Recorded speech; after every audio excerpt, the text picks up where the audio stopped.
Hey everybody, welcome back to another episode of the Music Den. I'm of course your host Armando Venditti, hoping you guys are having a good day. It is Friday. It is a beautiful sunny day outside. Still too cold for me to be out and doing anything, but it's a beautiful day nonetheless. That's the one thing about being in Alberta. It could be, snow drifts of like 10 feet, but as long as the sun is shining, you're good to go. Um, in this episode of the Music Den, I'm going to have a little bit of fun. I was trying to think of um, my favorite rock duets and rock pop, that sort of field. And in trying to come up with a list, I was going to try and come up with 10 um, rock pop duets, but there really isn't that many that I like. I came up with 7 with 2 honorable mentions. So I'm going to give you my 7. It's an odd number, but my 7 top rock duets. Coming in at number 7, this was going to be an honorable mention, but listening to it again this morning, I wanted to include it. It is John Mellencamp and Michelle Nardiguocello and their version of Wild Night.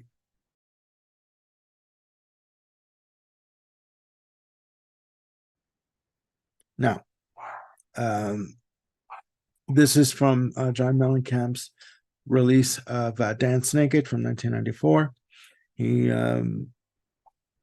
I remember when this album came out, it kind of came in very quietly. It kind of slid in under the radar.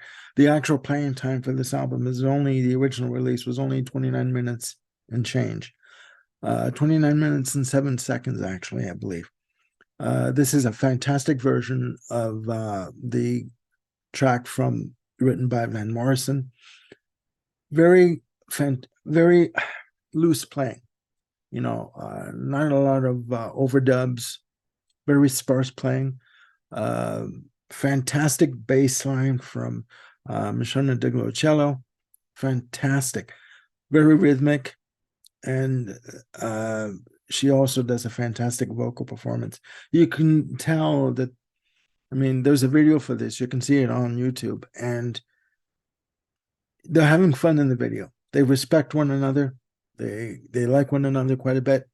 They're having fun with it, and you can tell that that's probably what was going on in the studio at the time, right? It's just amazing, just amazing.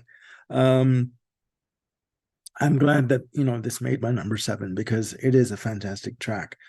Um, Coming in at number 6 is Rush and Max Webster, Battle Scar.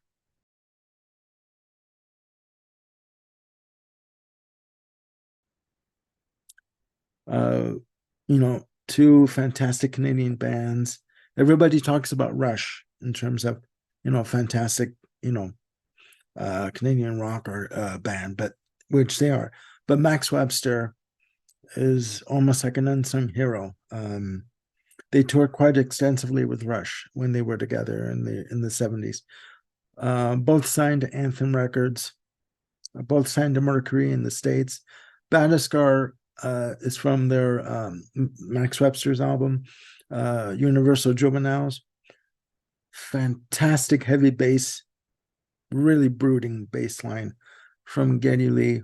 Massive, heavy rhythm guitars. Um, just amazing. Good trade-off of vocals between Kim Mitchell and Geddy Lee. It is said that all of both bands were together in the studio doing this, so it wasn't like it was just Geddy Lee providing bass and Alex Lifeson going in separately. They were all doing it together, at once, and just a fantastic, really heavy balls against the wall rock track. Um, Kim Mitchell sounds very menacing in his vocal delivery, and Geddy Lee is a good counterpart to that. Just a fantastic track. You should really check it out. The album is, again, Universal Juveniles, as you saw in the graphic, and it is on YouTube. Coming in at number 5 is a Stevie Nicks track. Now, I know what you're thinking. You're probably thinking, obviously, Stop Dragging My Heart Around. with Tom Petty, but that's not it. It is Leather and Lace.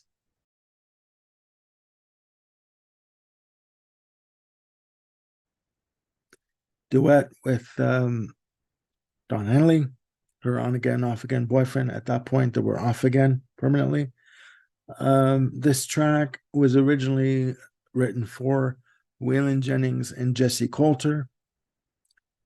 Fantastic track from the Belladonna album. Yes, it was released as a single, but I really think that it kind of gets overshadowed quite a bit by Stop Dragging My Heart Around. Stop Dragging My Heart Around is a good track. It really is. But this, for me, is just as good. And it should get more mention. It has a very relaxed country feel on the arrangement. Very beautiful, very poignant track. And it's just a beautiful arrangement. It does kind of get, for me, swept under the rug quite a bit. This is why I wanted to mention it. So that's my number 5. Coming in at number 4 is Peter Gabriel and Kate Bush, Don't Give Up.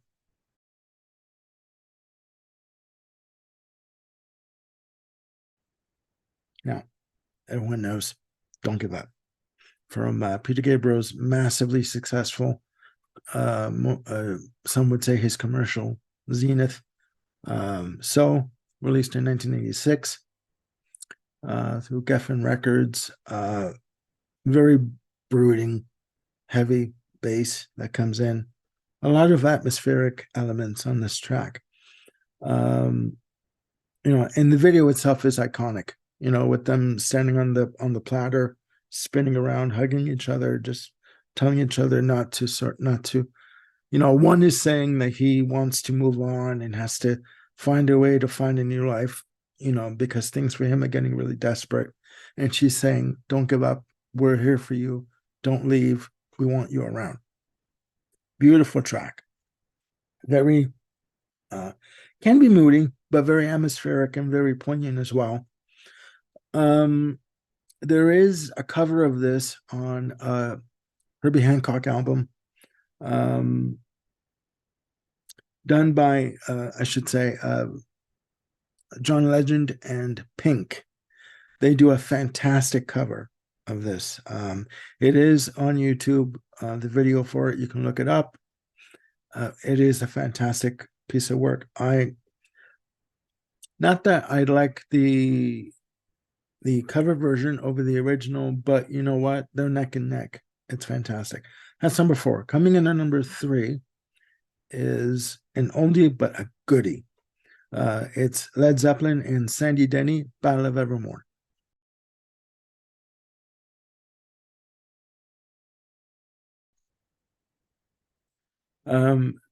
This track was apparently going to be started out as an instrumental, released on their untitled album from 1971. Some people call the album Zofo, featuring obviously Stairway to Heaven and Black Dog and Rock and Roll. This track needs more publicity, more airing, more being talked about more. Beautiful mandolin work. This is the first time that Jimmy Page had apparently used a mandolin. He borrowed it from John Paul Jones. Originally, it was going to be an instrumental, but Robert Plant wrote some vocal lines for it, some lyrics, and he thought that it would be good to bring in another vocalist, a female vocalist. And Sandy Denny from Fairport Convention was brought in, and it's very haunting, very emotional, very again atmospheric. They do a fantastic call and response on the track, beautifully set up, very intricate, very emotional, just amazing. That's number 3. Coming in at number 2 is a massive track. It is Meatloaf and Ellen Foley, Paradise by the Dashboard Light.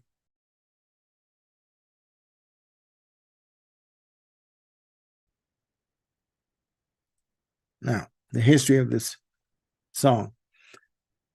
When Meatloaf and Jim Steinman were trying to audition for record companies, they couldn't do demos for this stuff, for the music that they were writing that would eventually become Bad Out of Hell.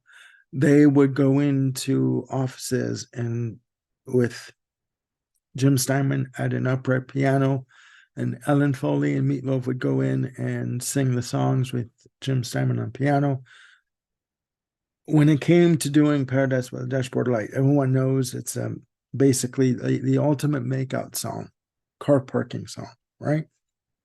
Well, when it came to the section where the Phil Risotto comes in, the baseball announcer, Ellen Foley and Meatloaf started to literally make out in front of these executives. Whole hog. You know what I mean? And they weren't shy.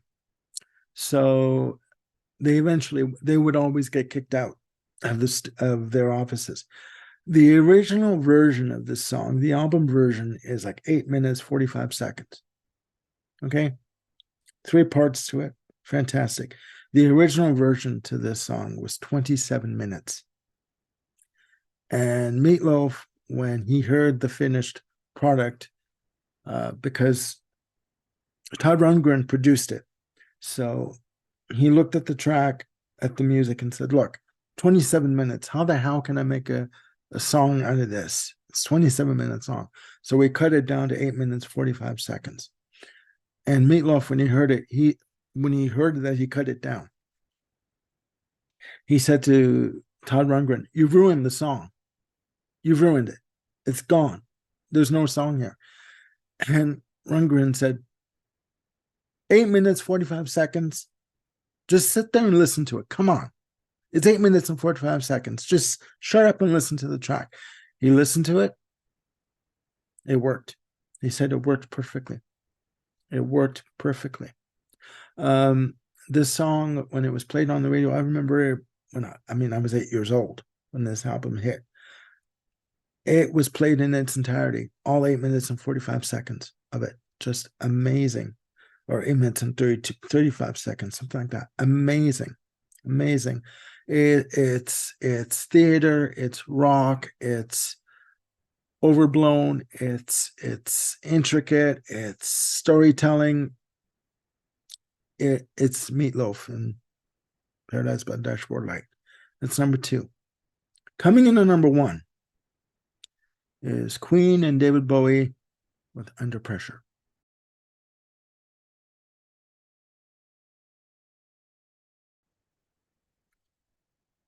Released in 1981 in North America as part of the Greatest Hits release in November of 81, reaching top 30 and reached 30 on the charts in North America. This was Queen's, I believe it was their second number 1 after Bohemian Rhapsody. Obviously, they've had chart success with other tracks, but I do believe this was their second number 1 hit. It was released in North America on the Greatest Hits album. It was not released on the Greatest Hits in Europe and the UK. It was released on Hot Space. The story goes was that Bowie was in Montreux, Switzerland, and he heard that Queen were in town. David Richards that called him, or depending on the story, it was either Roger Taylor or David Richards called him and said, why don't you come down and see what's going on? They started jamming on with their own music. Then they finally just, I think it was Bowie that just decided, why don't we just try and come up with something new? John Deacon came up with the bass line, that funky intro, iconic intro. They gone to dinner, came back, he forgot the bass line. So Roger Taylor reminded him of how it went, came up with the track in 24 hours. There were a lot of stories about how it wasn't coming together, how Bowie and Mercury were butting heads. There was a point where Bowie was in the studio with Mac, who was producing and engineering, and they were butting heads. And it took Freddie Mercury to go down to the studio and calm everybody down and get everybody back on board and back on the right page. Again, released on the original Greatest Hits in North America at the end of side one. I had the vinyl, still do, somewhere in the house. It it was good. It's a fantastic track. It's a very emotional. Not a lot of guitar, but at that point, Brian May had backed off on adding or contributing ideas, which to him, according to him, wasn't like him at all to do that. Very emotional track, very kind of put together vocally, lyrically, like Helter Skelter, kind of like sort of like just lyrics that really wouldn't match one another, but it worked. And Freddie Mercury doing an over the top vocal on the bridge, just screaming his heart out. I don't know how the hell he did it, but he did it. On the original Greatest Hits, the version that you hear is a bit muddied, like it's a muddied version to it. If you get a copy of the classic Queen compilation that came out in 1992, there's more. It's more cleaned up. The drums are more prominent.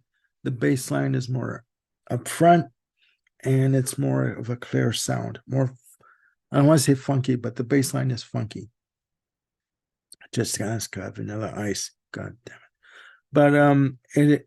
But fantastic track, and it's always been a favorite of mine. I love the sentiment behind the song. I love the vocal delivery of Freddie Mercury. I love everything about the track. It is amazing. To an 11-year-old who was just getting into Queen, this song was like, what am I listening to? What the hell is this? I loved it. I thought it was fantastic. I've always loved it. And this is my number one track. And so there you go. Those are my top 7. In terms of honorable mentions, one is from Roberta Flack and Danny Hathaway, both R&B, fantastic R&B artists, called The Closer I Get to You. Fantastic, beautiful love song. Roberta Flack's vocals to me are butter. They're like silk, so smooth, so effortless. She could sing the phone book and it would be amazing. And Danny Hathaway's delivery on the track, again released in 1978, a few months shortly before he passed away, unfortunately. Just a beautiful love song sung between two friends who respected the shit out of one another and loved each other like crazy as friends. That's one honorable mention. My last honorable mention is from Robbie Robertson and U2, called Sweet Fire of Love, from Robbie Robertson's self-titled from 1987, his first release for Geffen Records. Just a fantastic emotional song. You can tell right away from the guitar intro that it's the Edge playing. Great emotional vocal from Bono. And they also perform on another track on the album called Testimony, which is the last track on the album. But this song, Sweet Fire of Love, just amazing, just a very emotional track. And I didn't know of this song until I heard the album in its entirety this year. So it's great. It's great. So those are my 2 honorable mentions, plus my 7 top rock duets. So that's it for today, guys. I will be doing 3 shows tomorrow coming up with Andrew Cox. We're going to be doing our Pat Metheny top 3 albums. And later on in the evening, I'm going to be doing 2 shows with Bill Schuster and his son, I believe his name is Neil. So if I get that wrong, guys, is joining us. and Ryan Gavalier. We're going to be doing a discussion on this release here, the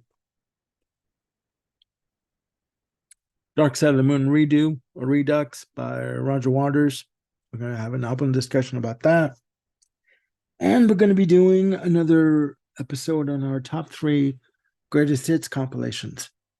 So it's going to be fun. It's going to be fun.